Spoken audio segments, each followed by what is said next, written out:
Assalamualaikum warahmatullahi wabarakatuh. Alhamdulillahi rabbil alamin. Asyhadu an la ilaha illallah wahdahu la syarika lah. Wa asyhadu anna Muhammadan abduhu wa rasuluh. Sallallahu alaihi wasallam la nabiyya ba'da. Qala Allah ta'ala fil Qur'anil Karim. A'udzu billahi minasy syaithanir rajim. Bismillahirrahmanirrahim. Alladzina amanu wa lam yalbisu imanahum bidzulmin ulaika lahumul amnu wa hum muhtadun.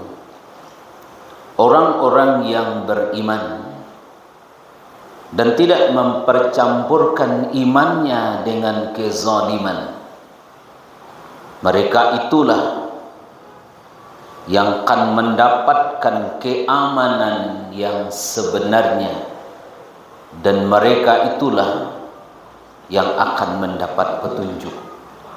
Sadaqallahul azim. Alhamdulillah, kita sampaikan kepada Allah. Sejenak kita berkumpul di rumah Allah nangko melakukan tugas sebagai seorang muslim salat zuhur secara berjamaah. Sekali lagi alhamdulillah kita sampaikan kepada Allah. Allah pilih kita jadi orang yang beragama Islam, yang selalu mempertahankan keislaman kita dengan menjalankan perintah Allah sesempurna mungkin. Karena agama menyuruh awak patuh dan taat kepada Allah semaksimal mungkin kemampuan awak. Fattaqullaha mastata'tum. Patuhlah taat kepada Allah semaksimal kemampuan kamu. Seorang tabi'in, orang yang hidup sesudah sahabat, bernama Hasan al-Basri. Ditanya oleh sahabat beliau, "Wahai Hasan al-Basri, bagaimana caranya iman kau tetap bersemi di hati kita?" Karena ayat tadi mengingatkan kawa orang yang beriman tak mempercampurkan imannya dengan kezaliman. Apa makna az-zulmu di situ? Az-zulmu bimakna asyirku, bimakna asyirki. Zalim dalam ayat itu bermakna syirik. Az-zulmu bimakna asyirk. Jadi orang yang tak beriman, tak mempercampurkan imannya dengan kesyirikan. Dua hal yang Allah sebutkan dalam ini, ulaika lahumul amnu. Mereka itulah yang akan mendapatkan keamanan yang sebenar-benarnya. Dalam Al-Quran, al-amnu seakar kata dengan iman. Amanah, amanah, yu'min. Seasal kata dengan alif, mim dan nun, sama lonjo amanah kan. Jadi satu-satunya dalam Quran yang kata al-amnu bermakna keamanan dalam ayat itu. Dikata Allah, orang yang benar-benar dapat aman itu adalah orang yang memiliki iman yang kuat, tidak mempercampurkan imannya dengan kesyirikan. Satu, mereka dapatkan keamanan yang sebenarnya. Yang kedua, mereka itulah yang akan mendapatkan petunjuk dari Allah. Bagi awak orang beriman tentu kok kebutuhan di awak kan. Ya. Oh, bau sahu awak butuh aman kan. Oh, jalani hidup awak butuh aman. Kalau aman awak jalani hidup, selain yang lain bisa mengikut lancar. Bagaimana dapatkan iman yang sebenarnya? Memiliki iman tanpa dicampuri dengan kesyirikan. Hasan al-Basri ditanya, "Ba'a supaya imanku tetap bersemi di hati awak?" Seorang tabi'in yang beliau wafat tahun 110 Hijriah. Berarti kalau jauhnya dari Nabi sekitar 1 abad lah. Jadi beliau hidup sesudah zaman sahabat, Dan beliau, ungkapan beliau, hariku menjadi ilmu, mutiara-mutiara ilmu, karena beliau adalah seorang tabi'in yang kalimatnya mengandung perkataan hikmah dan bermakna. Kecil beliau, engkau sadari beberapa hal supaya iman tetap bersemi dalam hatinya. Pertama, kata beliau, sadarkan di engkau bahwa saya yakin rezeki itu ditentukan oleh Allah, tidak ditentukan oleh yang lain. Saya berbuat semaksimal mungkin untuk mendapatkan rezeki itu.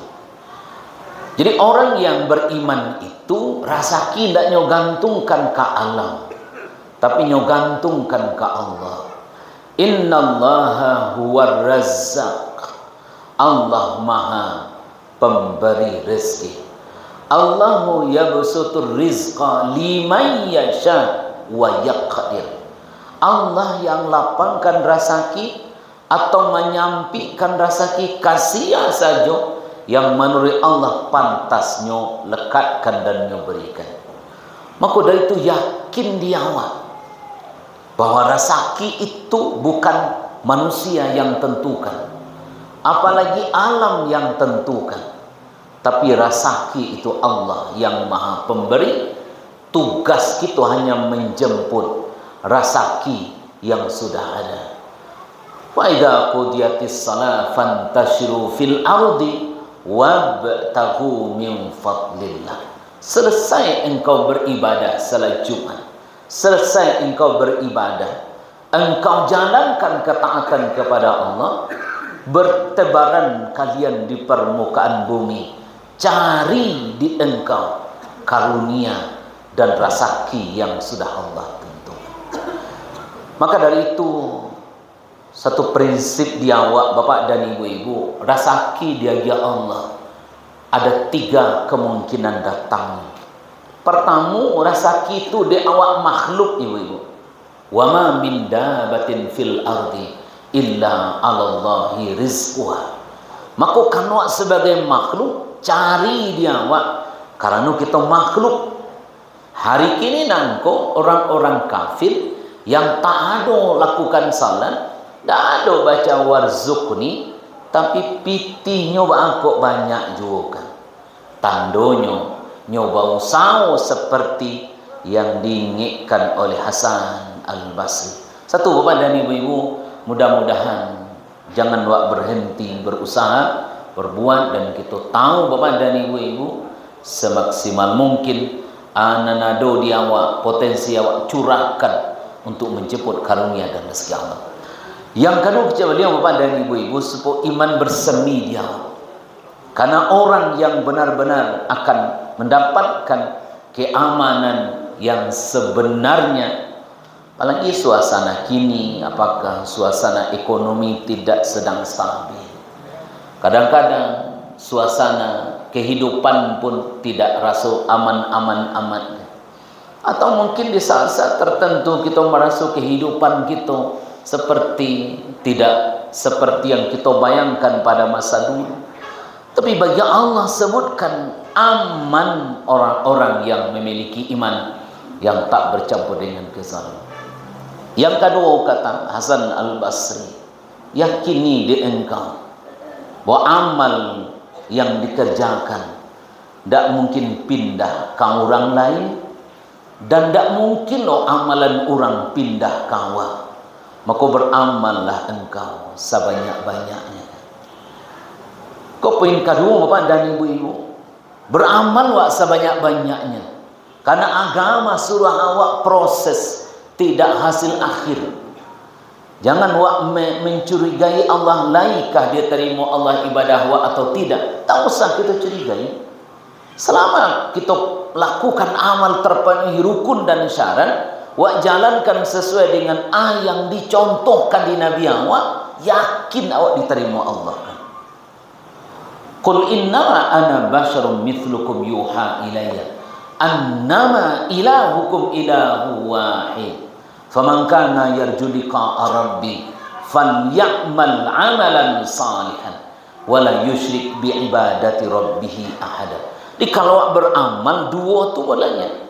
Satu lain tak dicontohkan Nabi, dua lain tak wak karajokan kerana Allah. Maka yakini dia awak, kata Hasan Al-Basri, engkau beramal, amal itu tak akan pindah ke sia-sia. Kalau si A yang babuik, maka si A tu nan kadapik balasan. Kalau si B babuik, si B nan kabuik. Bahkan sampai ke level anak dan induk, suami dan istri, tu tak mungkin pindah amalnya karena lain. Kalau ibu-ibu jago pagi-pagi tahajud, untuk ibu tahajud. Kalau apa-apa yang beribadat, untuk apa-apa ibadat. Maka kata Hasan Al-Basri, sadari di engkau, amal yang dikerjakan tak akan mungkin datang dari orang, kecuali awak berbuat sesuatu yang sesuatu itu masih ada bekas kebajikan meskipun awaklah meninggal. Makanya hadis Nabi, idza mata ibnu adam inqata'a amaluhu illa min thalathin. Kata Nabi, kalau mati seorang anak Adam, putuh sadualah amalnya kan. Kecuali 3. Kenapa 3 itu? Karena bekasnya masih ada meskipun nyalah meninggal. Ini makna sebenarnya, kalau aman waktu masih ada, awaklah mendahulu, maka bekas amal waktu nan dapat diawak. Contoh misalkan orang memiliki anak yang saleh, inyolah pai anaknya masih ada. Dek anaknya saleh itulah mengkoma dia kebajikan kayunya. Sesaat bapak dan ibu-ibu, dalam riwayat yang sahih dikatakan, ibu dan ayah serta anak berdiri di padang mahsyar. Ketika bapak dan ibu-ibu dihisab, dulu anaknya selesai. Kata Allah, silahkan kamu masuk surga. Lah sampainya di pintu surga, dilihatnya ke belakang, apa jual maknya ndak ada tu. Apa jual mak ambo? Apa kata Allah? Kamu masuk. Apa kata anakku? Ambo takkan masuk sebelum ibu dan ayah saya masuk surga juga. Dipadiakan ya Allah. Dah lama ulang murid itu sampai 3 kali kan. Masuklah jamaah. Ambo tak masuk sebelum nampak jamaah ambo masuk. Kata Allah, silahkan engkau masuk. Karena anakmu ahli Quran kan. Kenapa kok bisa? Karena awak menanam kebajikan. Tapi kalau anak awak juga menanam kejahatan, menyebarkan narkoba karajonyo di padang luar, malah saya lolah kan. Inyo nan majan judi online ke orang padang luar, inyo nan malah saya mak yo pak satu lo malah saya. Mako membuat anak awak jadi elok itu investasi. Ketika awak ndak ada, ndak bisa celengan berjalan, ndak bisa matan pitih kan awak ndak hidup lah kan. Awak supaya nyomalia buat anak awak jadi elok kan. Itu yang disebut idza mata ibnu adam inqata'a amalu, putih karena nyola mati, karena mungkin beramal lah doh. Tak mungkin salat mau diawak salat suruh boleh. Contoh misalkan orang buat surau kan. Satu ibu-ibu mau membuat ko dulu kan. Selagi salat jauh orang siko baru dapat dia apa kan. Satu awak membuat tonggak ko dulu ha. Selagi lain jauh orang salat zikor, amalia pahalanya kan. Itu maknanya. Kenapa? Karena amal wak lebih lama umurnya dari awak kan. Itu masalahnya. Tapi bila mana amal wak berbanding lurus jauh umur awak, ya habislah. Awak mati yang bilang kan. Ilmu yang bermanfaat begitu juga kan. Maka itu bapak dan ibu-ibu, itu kata Hasan Al-Basri. Kata beliau, ambo yakin, kita mesti yakini bahwa amal yang wak karajokan Tidak bisa ditolong di orang. Dan tidak bisa lo pindah ke orang. Bukti amma iman wak bersemi di hati awak. Beramal sajalah awak. Jangan wak urus amalan orang lain. Yang ketiga kata beliau, bagaimana cara iman itu bersemi di hati awak? Kata beliau, Hasan Al-Basri, seorang sufi di kalangan tabi'in. Kata beliau, saya yakin, kita mesti yakin bahwa di masanya awak habis di dunia aku. Tak ada awak di dunia aku ledo. Maka dari itu siap selalu awak mesti menyiapkan anan kawak bau ketika balik. Seorang mufassir Imam Asy-Sya'rawi sebutkan ada sampai level nikmat atau rezeki yang didapat di orang. Nikmat yang paling rendah itu an-man huwa adnan ni'mah. Nikmat paling rendah itu harta. Kenapa disebut paling rendah? Kok dapat dia tidak banyak wak bisa menikmati kan. Peti orang samiliar, ana bisa menikmati gitu. Tidak barang kan. Piti orang 1 triliun, tidak barang yang bisa nikmati. Sudahnya mati, ada adonan bisa mengawani sampai dalam kubur kan. Kain kafan ala kadar saja. Lah, ketikanya dalam kubur 4 pertanyaan nanti di akhirat. Pertanyaannya 2 kaitan joharato. Dima sumbernya kama bapaikan. Tandonya benar kata Imam Asy-Sya'rawi. Itulah amal nan apa nikmat nan paling rendah. Maka dari itu di awak kini dia dia Allah kesempatan. Maka carilah kawan yang kawan itu lama mengawani awak. Yattabi'ul mayyitu salat. Mayriangi orang mati itu 3 kan. 2 balik. Harato yo keluarga kan. Oh mengulindak na harato awak. Ikajanya di orang masuk kubur kan. Awak lah maragang nasib dalam kubur. Orang hidup berbahagia atas kematian awak. Kenapa? Karena nyo menikmati harta yang banyak awak dapatkan. Bila mana ndak tahu di mana sumbernya kama bapaikan. Akulah kata Imam Asy-Sya'rawi, pan yang bisa mempertanggungjawabkannya itu kan. Kenapa? Adnan ni'mah, nikmat yang paling rendah. Kok dari itu karena memang lahir awak sama modelnya. Nggak ada orang ndak lahir di paru ibu orang. Kini ada rekayasa genetik, rekayasa kedokteran juga banyak orang ini bayi tabung. Tapi kan sampai orang jadi calon orang. Tapi kalau lah jadi orang, jadi calon orang kan masuk ke rahim perempuan lagi. Kan bisa tabung hamil loh. Kalau tabung hamil berubah di KTP itu ibu tabung. Karena di agama ibu itu orang yang melahirkan. Jadi kalau ada panusi rahimnya lemah, sudah terjadi pembuahan masuk ke dalam gugur lo balik. Tidak boleh dipindahkan ke rahim orang. Kenapa? Perzinaan kan.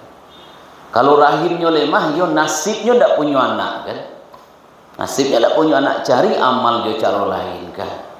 Maka Hasan Al-Basri katakan, sadari di engkau yang jaleh lahia wak samo pi mati berbeda-beda kan. Itu pasti dulu. Ada orang mati anyuik mendapat tanggo kan. Itu caranya mati. Ada orang mati yang sedang lalu mengaji mati je. Kanya jalan lalu sedang mengaji mati betul kan. Orang mengaji lalu mati kan. Ada orang sedang jadi imam mati kan. Ada orang sedang ceramah mati. Ada orang sedang main organ tunggal mati. Tapi karena misterius, kata beliau, dan penting dia awak, jangan awak balik ke Allah dalam keadaan tidak siap. Itu saya masalahnya kan. oh awak saleh sekali ko awak minuman memabukkan lah, kok lalu ketika itu baru kan su'ul khatimah kan ada untungnya awak tidak jadi orang elok.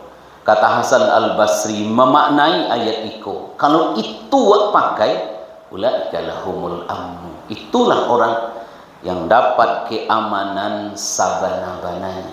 Karena satu-satunya kata al-amnu hasilnya alif mim nun, iman sama itu, amanah sama itu, tapi al-amnu keamanan hanya iko yang ada dalam Quran.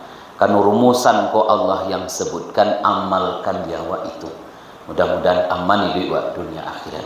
Assalamualaikum warahmatullahi wabarakatuh.